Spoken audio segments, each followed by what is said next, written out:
Is free agent running back LeDainian Tomlinson any closer to finding a new home? Tomlinson spending all day Friday with the New York Jets top brass. This after spending Wednesday night and Thursday with the Minnesota Vikings. He's yet to agree to a contract with either team, but both fit LT's requirements. Teams who are in a position to win a championship right now. And more running back news. The Redskins are adding Larry Johnson into their backfield, signing the former Chiefs and Bengals running back to a 3-year deal worth up to $12 million, according to a league source.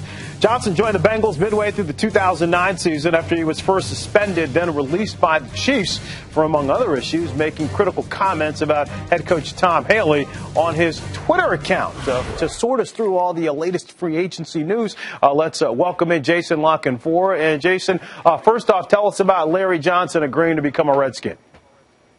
Yeah, the Redskins have let some players come through Redskins Park and then leave without a contract. Larry Johnson was not one of them. He was a priority for them. They wanted to shore up their backfield.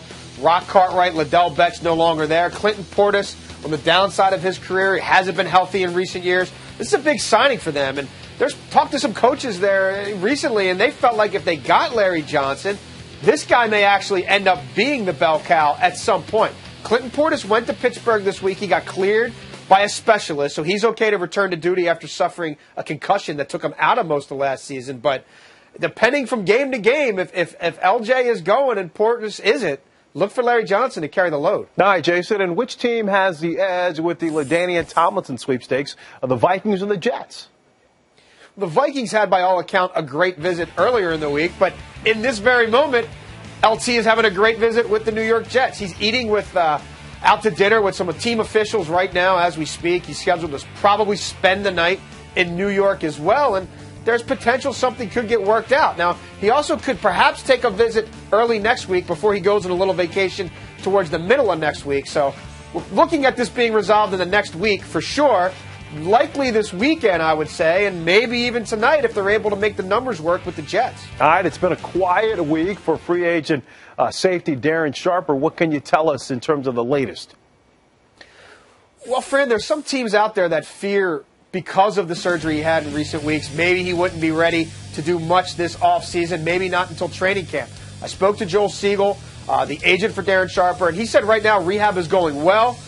Their goal is to be able to participate in off-season work, but certainly he'd be ready for training camp no matter where he goes.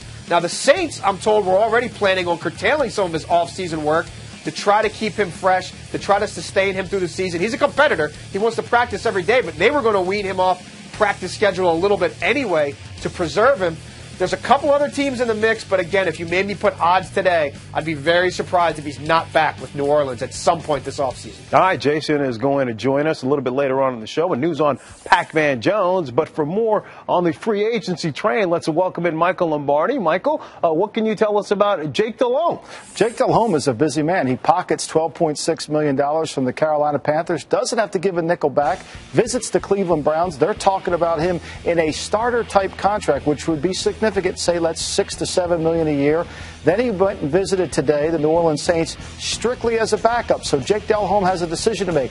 Cleveland starter money, New Orleans backup money, and see which one plays out. But if he goes to Cleveland, Fran, he has an opportunity to make almost $30 million over the last 2 seasons. Not bad. All right, and Joey Porter got the release that he wanted from the Miami Dolphins. What's the latest with his visiting schedule? Well, you know, everything about the free agent market is resistance to money and how much you're willing to spend. Joey Porter took a visit to Arizona yesterday. He would like to sign at some place, but he's looking for around $6 million to sign. And I don't hear from anybody in the National Football League that that's a price they're willing to spend. So he's going to have to lower his demands perhaps a tad. 9 sacks he brings to the table last year, some pass rush ability off the edge, and he can set the edge in the run game. But right now I don't hear teams willing to meet his demands.